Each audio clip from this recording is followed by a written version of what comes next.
Lágbára Ọlọ́run Elédùmarè báwa tí o máa lọ́re a máa bọ̀ọ́re kò ní jáàmù o nílùú àmì ọmọ tí o mọ̀ báyẹn náà wà more than 13 years gan tí o lè rí iná tí o rí iná sójú rí yàtọ̀ sí sólà a máa dúpẹ́ Ọlọ́run àdẹ̀jẹ́ ó ṣeé ṣe tó bá ṣeé ṣe àwa kankan táwa ti rí iná yẹn ìtẹ̀síwájú ti dé Ọlọ́run á gbà fún wa ẹ ṣé o God bless you.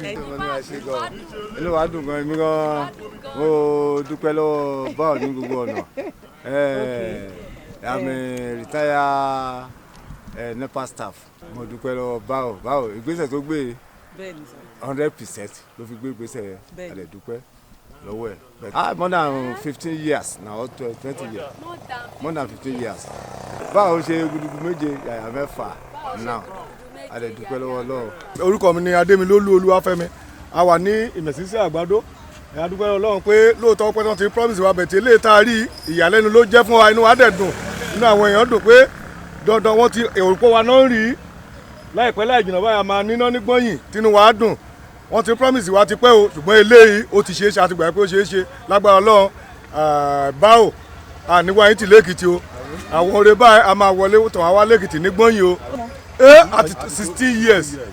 16 years ago 16 years ago yeah ní Gbọ́yìn 16 years 16 years ago láti níná mọ́ mọ́ oríṣiríṣi ìjọba ló ti ń wá lẹ́yìn ìgbà yẹn tó sọ pé wọ́n máa bá wa ṣe ṣùgbọ́n wọn ò bá wa ṣe a dúpẹ́ lọ́wọ́ Ọlọ́run sí pé ìgbà tí bàbá wa báwo wọlé wọn ò tí ì lo mo rò pé wọ́n ìlú 100 days àbí kan ti lò jù bẹ́ẹ̀ díẹ̀ wọ́n àti rọ́wọ́ wọn ti ń bá wa ṣe ìtẹ̀síwájú rere àtúbọ̀ máa dé bá wọn Ọlọ́run dẹ̀ máa fún wọn lágbára láti jẹ́ kán lè bá wa yanjú ẹ̀ kán lè bá wa yọrí ẹ̀ kárí àṣeyọrí ẹ̀ adúpẹ́ gan orúkọ mi ni Ọláìyá Ọlátúbọ̀sún láti ìlú Àgbàdo Èkìtì. iṣẹ́ ẹ̀ ṣe ń lọ yẹn àmọ́ nítorí àwọn alájọ ṣe àwọn ọ̀pẹ́tọ̀ ní lọ́pọ̀lọpọ̀ ìgboro gbogbo àwọn arúgbó tó wà ń gbòòrò àwọn àgbà tó wà ń gbòòrò náà ń dúpẹ́ lọ́wọ́ Ọlọ́run pé wọ́n dìbò fún báwo pé wọ́n dẹ̀ pé báwo dẹ̀ wá ṣe ọmọlúàbí fún wọn láì tí ì pé oṣù bíi 3-4 tó wọlé pé ó dẹ̀ wá ṣe ìlérí tó ṣe pé kó tó oṣù 6 pé iná tàn ní Gbọ́yìn pé ó dẹ̀ ti ń ṣe ìlérí yẹn pé wọ́n gbọ́n ẹgbẹ́ ní gbogbo àwọn Gbọ́yìn wà lẹ́yìn ẹ̀ pé aṣọ ọdún mẹ́jọ gan ọdún mẹ́jọ ẹ̀ ó ti ṣú ọ̀ ní Gbọ́yìn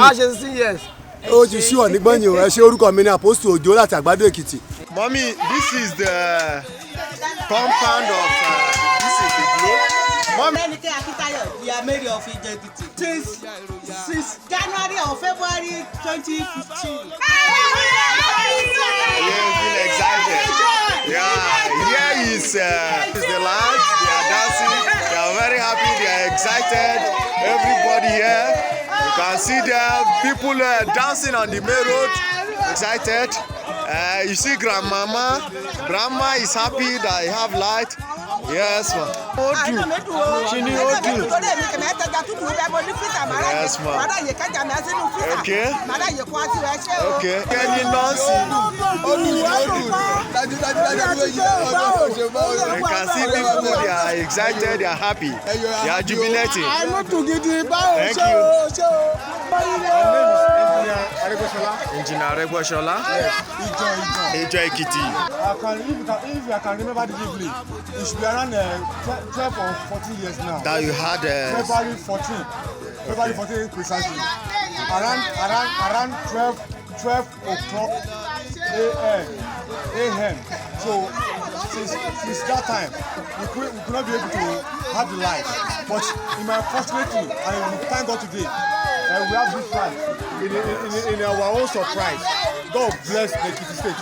God bless Governor. Amen. God bless the people that's holding the electricity. Amen. God bless this country. Amen. God bless our nation. Amen. In Jesus' name, Amen. Your My name? name is Somebody, my wife is from Ekiti. This life.